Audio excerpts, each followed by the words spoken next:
Emma had been planning this trip for months. Her long-distance relationship with Jack was strong, but the miles between them were a constant strain.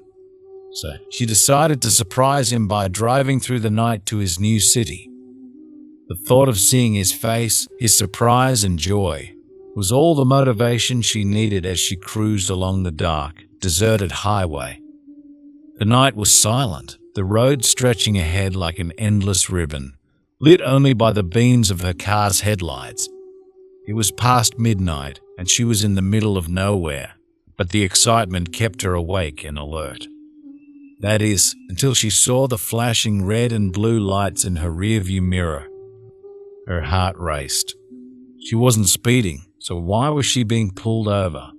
She slowed down and stopped on the side of the road. The vehicle behind her, now clearly an old, rusty truck, didn't look like any police car she had ever seen.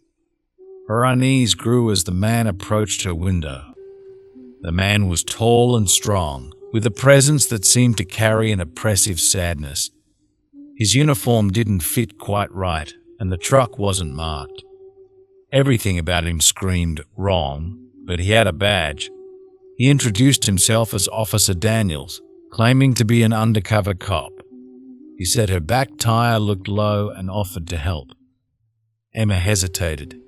She barely cracked her window, but his insistence, paired with a badge, made her reluctantly trust him. She watched as he fiddled with her tire, and when he asked her to step out so he could connect the air-filling machine, she complied, albeit nervously. He filled her tire and, with a chilling smile, said, "If destiny wills it, we shall meet again." That smile and those words clung to her mind as she drove away. She checked her mirror, and her blood ran cold. He was just standing there, grinning at her. She floored the gas pedal, desperate to put distance between them. For the next half hour, she managed to calm down, laughing nervously at her paranoia. But then, deep in a forested stretch of the highway, her car began to shudder. The back tire was flat again. Panic set in.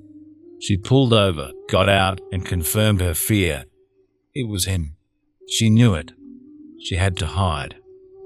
Emma ran into the woods, hiding behind a large tree. She watched as the same truck pulled up.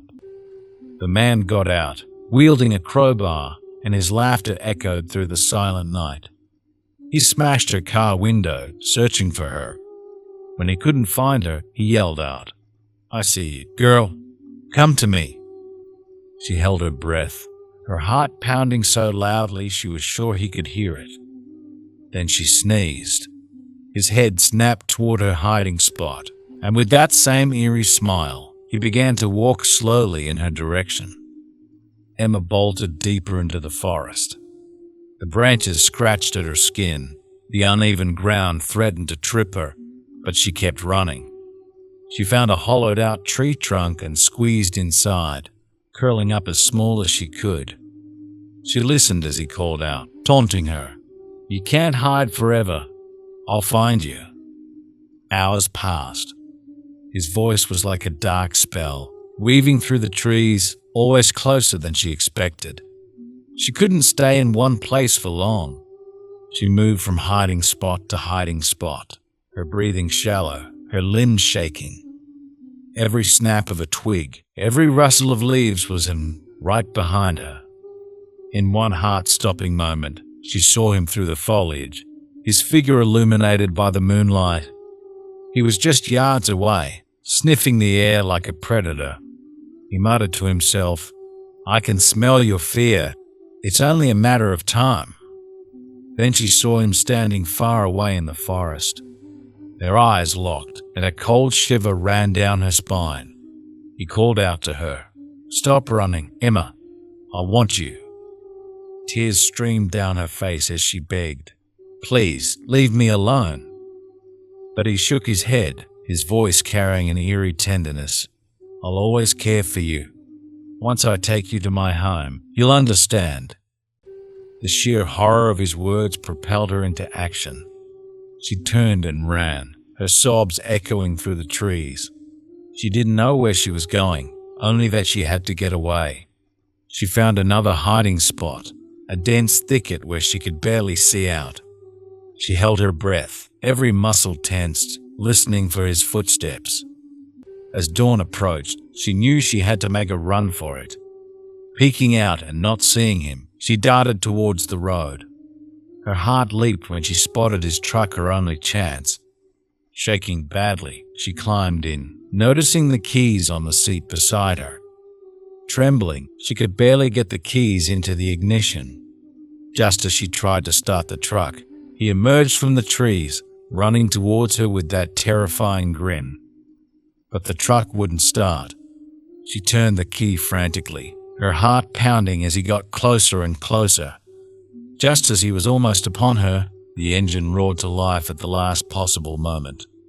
She slammed on the gas, speeding off, tears blurring her vision, driving recklessly until she saw the lights of a police station. She burst inside, hysterical, telling them everything.